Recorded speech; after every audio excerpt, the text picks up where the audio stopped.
அகில இந்திய அண்ணா மறுமலர்ச்சி பேரவை சார்பாக நமது பணிவான முதற்கண் நன்றி கலந்த வணக்கங்களை தெரிவித்துக் கொண்டு, ஜனவரி 14ஆம் தேதி இன்றைய நாள் வரலாறுகளில் எவ்வளவோ நிகழ்வுகள் நிகழ்ந்திருந்தாலும்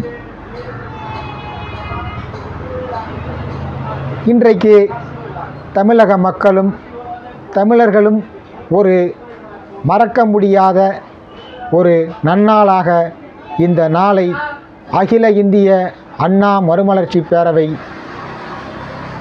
கொண்டாடி வருகின்றது.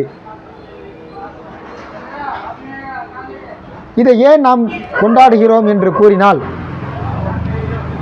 1968ஆம் ஆண்டு நவம்பர் மாதம் 23ஆம் நாள் பேரறிஞர் பெருந்தகை அண்ணா அவர்களின் அரசு அமைந்த பிறகு சட்டப்பேரவையில் தமிழ்நாடு என பெயர் பெறக்கூடிய தீர்மானம் நிறைவேற்றப்பட்டாலும், அந்த தீர்மானம் என்பது அதிகாரப்பூர்வமாக அரசிதழ்களில் வெளிவந்தது 1969ஆம் ஆண்டு ஜனவரி 14 தான் என்பதை உங்கள் அனைவருக்கும் இந்த நேரத்திலே தெரிவித்துக் கொண்டு, சில நிகழ்ச்சிகள், சில சம்பவங்கள் சிலரால் தான் ஏற்படுகின்றன என்பதற்கு உதாரணமாக பேரறிஞர் பெருந்தகை அண்ணா அவர்களால் இந்த ஜனவரி 14ஆம் நாள் தமிழ்நாடு என்று அழைக்கப்பட்டு வருகின்றன. இதற்கு நாம் ஒரு உதாரணத்தை கூறலாம்.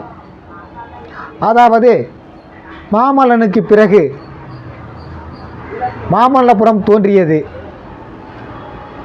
அவருடைய காலத்திற்கு முன்பு அந்த சிற்பிகள் இல்லை என்றோ, சிற்பத்தில் நம்முடைய மன்னர்கள் இல்லை என்றோ, தேவையான பொருட்கள் இல்லை என்றோ அதனுடைய பொருள் அல்ல என்பதை இந்த நேரத்திலே உங்கள் அனைவருக்கும் தெரிவித்துக் கொண்டு, ஆனால் மாமல்லன் அவர்கள் வந்த பிறகே அவை அங்கு ஏற்பட வேண்டும் என்று ஒரு வரலாற்று நியதி இருந்திருக்கின்றது.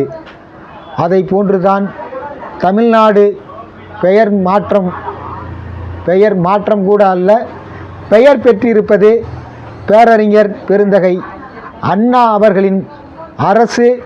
பேரறிஞர் பெருந்தகை அண்ணா அவர்கள் முதலமைச்சராக வந்த பிறகுதான் அது நடைபெற வேண்டும் என்று ஒரு வரலாற்று நியதி இருந்திருக்கிறது என்பதை உங்கள் அனைவருக்கும் அகில இந்திய அண்ணா மறுமலர்ச்சி பேரவை சார்பாக தெரிவித்து கொண்டு, இந்த தமிழகம் உள்ளவரை, இந்த தமிழக மக்கள் உள்ளவரை, இந்த தமிழ்நாடு என்று பெயர் உள்ளவரை பேரறிஞர் அண்ணாவின் பெயரும் புகழும் நிலைத்திருக்கும் என்பதை தெரிவித்து கொண்டு, தமிழ் வாழ்க வளர்க, வாழ்க வாழ்க வாழ்க என்று கூறி அகில இந்திய அண்ணா மறுமலர்ச்சி பேரவை சார்பாக விடைபெறுகின்றேன்.